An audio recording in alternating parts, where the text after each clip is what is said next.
যে আমরা ছায়া সরকারের ব্যবস্থা করব। পশ্চিমা শক্তিগুলোর কাছে আমরা বিরোধী শক্তি হয়েও আমরা আবেদন জানাচ্ছি তারা যেন এই দেশের বিরুদ্ধে, এই দেশের অর্থনীতির উপরে চাপ সৃষ্টি করে এমন কোনো স্যাংশন না দেন। তারা যদি স্যাংশন দিতেও হয় সেটা যেন পলিটিক্যাল দিতে থাকেন, কিন্তু ইকোনমিক এবং এই দেশের এই জনগণের উপরে কোনো ধরনের চাপ সৃষ্টি করবে এই ধরনের কোনো স্যাংশন যেন না দেন, এটার আবেদন আমরা পরিষ্কারভাবে জানাচ্ছি। এটা এক। দ্বিতীয়ত, আমরা এই সরকারের প্রতিও আবেদন জানাচ্ছি যে এখনো সুযোগ চলে যায়নি কোনো সমঝোতার আলোচনা করার। এবং তৃতীয় এবং শেষ, আমরা আবেদন রাখছি বিরোধী সবার প্রতি, এটা আলোচনায় আছে এবং ইনশাআল্লাহ আপনাদের সামনে সঠিকভাবে আমরা নিয়ে আসতে সক্ষম হব, যে আমরা ছায়া সরকারের ব্যবস্থা করব। বিরোধী পক্ষে আমরা যারা সবাই আছি তারা সরকারে থাকলে আসলে কি করতাম, কি করতে পারতাম, এবং এই লুটেরা সরকার কিভাবে দেশের জনগণের ক্ষতি করছে সেটা তুলে ধরবার জন্য আমরা সবাই একত্রিতভাবে ছায়া সরকার তৈরি করে আপনাদের সামনে পেশ করব, এই আশা রাখছি। যে চুরি করে সে কি বলে আমি চুরি করেছি? তাহলে কি সে চুরি করতো?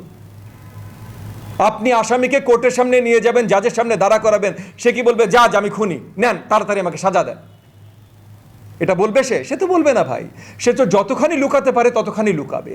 সো সরকারের প্রত্যেকটা জায়গা থেকে যা শুনছেন সবগুলো মিথ্যাচার। প্রধান নির্বাচন কমিশনার যখন চ্যালেঞ্জ ছুড়ে দেয় 41% বেশি ভোট হয়েছে, চ্যালেঞ্জ ছুড়া মানেই মিথ্যাচার, কারণ সব হিসাব তো তার কাছে। বানোয়াট হিসাবও তো সেই বানাতে পারে, তার মানে সে বানোয়াট হিসাব বানিয়ে বসে আছে 41% প্লাস। তার মানে মিথ্যাচার কোথা থেকে শুরু হয়েছে? একদম উপর থেকে শুরু হয়েছে। এইখান থেকে দেশকে বাঁচানোর জন্য এই আন্দোলন। আপনি ট্রেন মিসের কথা বলছেন, আমি আগেও বলেছি এখনো বলছি, ট্রেন আওয়ামী লীগ মিস করছে। কোন ট্রেন? জনগণের ট্রেন, জনগণকে সাথে রেখে রাজনীতি করার ট্রেন। এত পুরনো একটা দল, কিন্তু জনগণ এখন তাদেরকে পছন্দ করে না, জনগণ এখন তাদেরকে ভোট দেয় না। আপনারা প্রেস মিডিয়ার ভাইয়েরা, আপনারা গত পরশুদিন দেখেছেন কত পোলিং সেন্টারে কত লোক ছিল। পুরা ধুধু মরুভূমি বেশিরভাগ জায়গায় ছিল।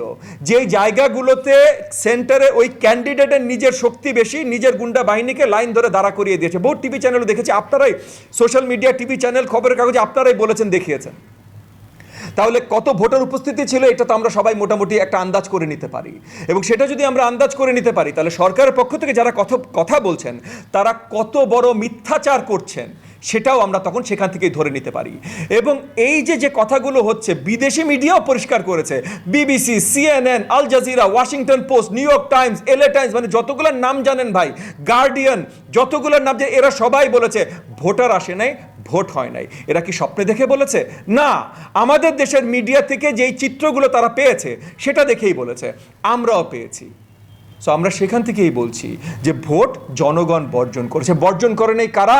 সরকারের ক্যাডার বাহিনী বর্জন করে নাই। তার জন্য ব্যালট পেপারের এক একটা দিস্তা নিয়ে নিজেরা ইচ্ছা মতো সিল মেরেছে। সিল মেরে সেটা 40% না 100% বললে দোষ কি ছিল? গোপালগঞ্জে এক পোলিং সেন্টারে যত ভোটার তার থেকে বেশি ভোট পড়েছে। গোপালগঞ্জে এক পোলিং সেন্টারে যত ভোটার তার থেকে বেশি যদি ভোট পড়ে থাকে, তাহলে ভোট কিভাবে পড়েছে সেটা তো আর আমাদের ব্যাখ্যা দেবার দরকার নেই। উল্টো দিক থেকে সরকার যে ব্যাখ্যা দিচ্ছে সেটা পুরোপুরি মিথ্যাচার, এবং এই মিথ্যাচারের বিরোধিতাই আমাদের আন্দোলন। আমাদের আন্দোলন চলছে, তার মানে আমাদের যুদ্ধ চলছে। যুদ্ধ যতক্ষণ পর্যন্ত চলছে ততক্ষণ পর্যন্ত আমরা জিতেও যাইনি, হেরেও যাইনি। হার তখনই হবে যখন যুদ্ধের শেষ হবে। হ্যাঁ, আমাদের যুদ্ধের একটা স্ট্র্যাটেজি ছিল, একটা কৌশল ছিল, একটা চিন্তা ছিল যে আমরা 7 তারিখের নির্বাচনটা যেন থামাতে পারি। এবং এই কৌশলটাও ছিল 7 তারিখের নির্বাচন দেশের জনগণের সাথে প্রতারণা হয়েছে, সেই প্রতারণা থামানোর একটা আন্দোলন। এবং 7 তারিখের নির্বাচনে আরেকটা ভয় ছিল যে অর্থনৈতিক বিপর্যয় নিয়ে আসতে পারে, যেটা এখনো নিয়ে আসতে পারে, সেটা থামানোর একটা আন্দোলন। সেটা থামাতে আমরা কার্যকর হইনি, ঠিক আছে, কিন্তু তাই বলে আন্দোলনে কার্যকর হয়নি এটা সত্যি না। কারণ আন্দোলনে কার্যকর হয়েছি বিধায় 20,000-এর ঊর্ধ্বে বিরোধী নেতাকর্মীরা এখন জেল হাজতে আছে। এটা তো নর্মালি হয় না। আমরা বিশাল আকারে আন্দোলন নামাতে পেরেছি বলেই তো সরকারের এত জোরে নিপীড়ন করতে হয়েছে, নির্যাতন করতে হয়েছে। তারা এখনো ভয় আছে বলেই তো সব নেতাকর্মীরা জেলে। তারা এখনো ভয় আছে বলেই তো এখনো ওপেন রাজনীতি করা সবার জন্য নিষিদ্ধ। আমরা যাই এখন মিছিল করতে, আপনি দেখবেন পুলিশের আচরণ কেমন হয়। সো এই জায়গাগুলো, তার মানে আমাদের আন্দোলন অসফল, এটা সত্যি না। 7 তারিখ থামাইতে পারিনি, এটা একদম সত্যি কথা বলেছেন। এবং সেই কারণে আমার বক্তব্যের শুরুতেও আমরা এই যে আমাদের ত্যাগী বিরোধী যত নেতাকর্মী, তাদের পরিবার, তাদের সবার কাছে একবার ক্ষমা চেয়ে নিয়েছি শুরুতেই। কিন্তু আন্দোলনের শেষ হয় নাই ভাই। যেহেতু আন্দোলনের শেষ হয় নাই, সেহেতু জয় পরাজয়ের কথা আসে না। আর জয়ের কথা যখন আসবে ইনশাল্লাহ, যেহেতু 17.5 কোটি জনগণের জন্য আমরা আন্দোলন করছি, জয় আমাদেরই আসবে। ধন্যবাদ। আমার আরেকটি প্রশ্ন ছিল, শেষ প্রশ্ন, সেটি হলো আমরা দেখছি যে দীর্ঘদিন আপনারা বিএনপির সাথে সম্ভাবনা হিসেবে আন্দোলন করেছেন। সামনের দিন আমরা দেখছি যে বিএনপি সহ আপনারা বলছেন যে নির্বাচনকে ঠেকানো, সেই চেষ্টায় কিন্তু আপনারা পুরোপুরি ব্যর্থ হয়েছেন। সামনের দিনগুলোতে আসলে বিএনপির সাথে আপনারা সম্পৃক্ত আন্দোলন করবেন নাকি আলাদাভাবে করার চিন্তা আছে? দেখেন, আমরা আন্দোলনে, যেহেতু আন্দোলন এখনো চলছে, আন্দোলন তো শেষ হয়নি। সো এই আন্দোলনের মাত্রাগুলো, যেটা আমি প্রথম প্রশ্নের উত্তরে দিয়েছিলাম আসলে, যে এই আন্দোলনের পরিধি, মাত্রা, ধরন বদল হবে। কারণ 7 তারিখে একটা টার্গেট ছিল, সেই টার্গেটটা এখন শেষ হয়ে গেছে। এখন এইগুলোর বদল হবে, কিন্তু আন্দোলন শেষ হবে না। এগুলোর যেহেতু বদল হবে, সো এখন ওই আন্দোলন নতুন ধারায় কার কী দায়িত্ব থাকবে, কে কী কাজ করবে, সেগুলো আগামী কিছুদিনের ভেতরে আমরা সবাই আলোচনা করে ঠিক করে আপনাদের সামনে নিয়ে আসবো ইনশাআল্লাহ। আর কিছু বলবেন মোসাফের ভাই? না, একজনের প্রশ্ন আসলে। নাম করে যেতে হবে।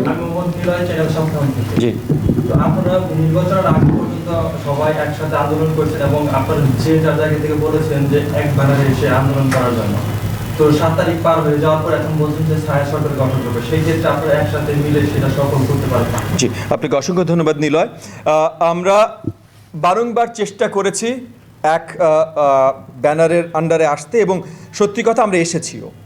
কিন্তু যখন এসেছি, যেই মুহূর্তে আমরা এসেছি, সেই মুহূর্ত থেকে সরকারের ভীতিটাও বেড়ে গেছে, এবং সেই মুহূর্ত থেকে অক্টোবরের 28 তারিখ, সেই মুহূর্ত থেকে সরকারের নির্যাতন নিপীড়নও বেড়ে গেছে। এই নির্যাতন নিপীড়ন বারবার জন্য আমরা ওই যে সবাই একত্রিত হয়ে সামনে আসা, এই আশাটার উপরে একটা ভাটা পড়েছে। আমরা সবাই একত্রিত হয়েই সামনে এসেছি, কিন্তু যত বড়োভাবে আসতে পারতাম এই নির্যাতন নিপীড়নের জন্য, তত বড়োভাবে আসতে পারিনি।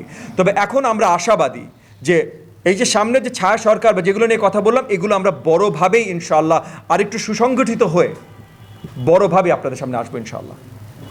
জি, আপনাদের সবাইকে ধন্যবাদ। জি, ব্যারিস্টার সুমন এবং সাকিব আল হাসান, জি, দুজনেই তরুণ, একেবারে উদীয়মান। জি, তাদের প্রতি, তারা তো জয়গাঁও থেকে লাভ করেছে, তাদের প্রতি আপনার কি মন্তব্য থাকবে? তাদের দেখেন, আমি পার্সোনাল মন্তব্যে এত বেশি বিশ্বাস করি না। একই সময় সাথে আমি বলে রাখি যে এই নির্বাচনে যারাই এই নির্বাচনে গেছেন, আমরা বিশ্বাস করি তারা সবাই 17.5 কোটি দেশের মানুষের সাথে প্রতারণা করেছেন, যারাই এই নির্বাচনে গেছেন। এটা আমাদের প্রথম বিশ্বাস। দ্বিতীয়ত, কেউ রাজনীতিবিদ আছেন, একটা দলের রাজনীতি করেন, সেই দল থেকে, সেই দলের সাথে সে আছেন, সেই দলের ক্যান্ডিডেট বা সেই দলের হয়ে উনি রাজনীতি করেছেন, নির্বাচন করেছেন, এখানে আলাদা করে বলার কিছু নাই। আর যারা রাজনীতির বাইরে আছেন কিন্তু দেশে স্বনামধন্য, জনগণের একটা সম্প্রীতি তাদের প্রতি, জনগণের একটা ভালোবাসা তাদের প্রতি আছে, তারা যখন এই ধরনের প্রতারণা দেশের জনগণের সাথে করেন, এটা আসলে অত্যন্ত দুঃখজনক। কারণ জনগণের একটা ভালোবাসার জায়গা তাদের জন্য আছে, সেই জায়গাটা তারা অল্প কিছু টাকার মায়াই বলেন আর ক্ষমতার মোহেই বলেন, অল্প কিছু টাকা বা একটু ক্ষমতার মোহে তারা এই 17.5 কোটি জনগণের ভালোবাসাকে একদম প্রত্যাখ্যান করে, দেশের সাথে প্রতারণা করে যখন এই ধরনের নির্বাচনে যায়, তখন তাদের নিয়ে খুব বেশি কথা বলার জায়গা আসলে আমাদের থাকে না।